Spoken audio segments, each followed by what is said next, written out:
กดไลค์เธอวันเวลาเมื่อถึงที่ควรนอนให้หลับควรหักห้ามใจหากว่ากดไลค์แปลว่าคิดถึงอยากจะรู้เธอคิดถึงกันบ้างไหมหรือไม่เคยมันไม่เคยกดไลค์สตอรี่เพื่อเรียกร้องความสนใจให้เธอรู้ว่าฉันกดไลค์ย้ำไปรอให้เธอกดย้อนมากดไลค์ย้อนมาหากว่ากดไลค์แปลว่าคิดถึงอยากให้นับจำนวนครั้งที่กดไปแล้วจะรู้ว่าคิดถึงเธอเท่าไร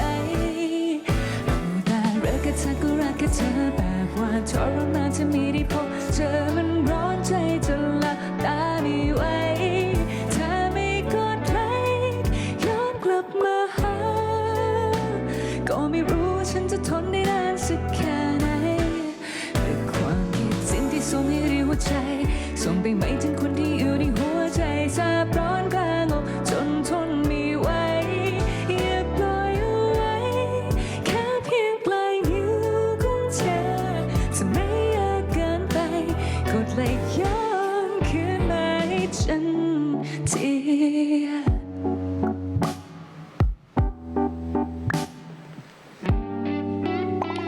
กดไลค์ย้อนมาเปรียบเป็นเหมือนยาวิเศษทำให้หายดีแค่กดไลค์ช่วยทำให้คนที่นอนไม่หลับกลับมาฝันดีหากว่ากดไลค์แปลว่าคิดถึง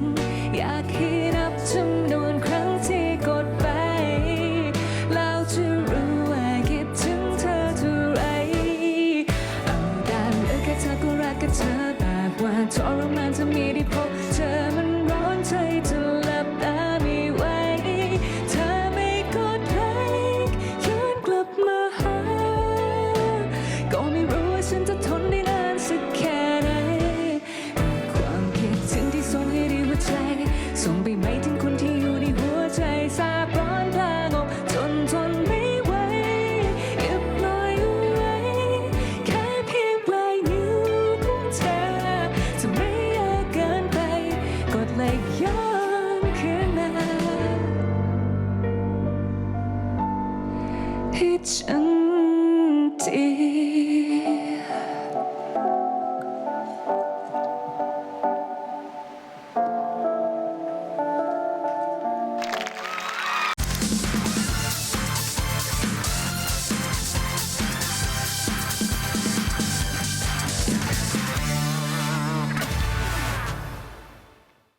ดูละครซีรีส์ซิทคอมวาไรตี้คอนเสิร์ตและทีวีออนไลน์ได้ทางแอปวันดี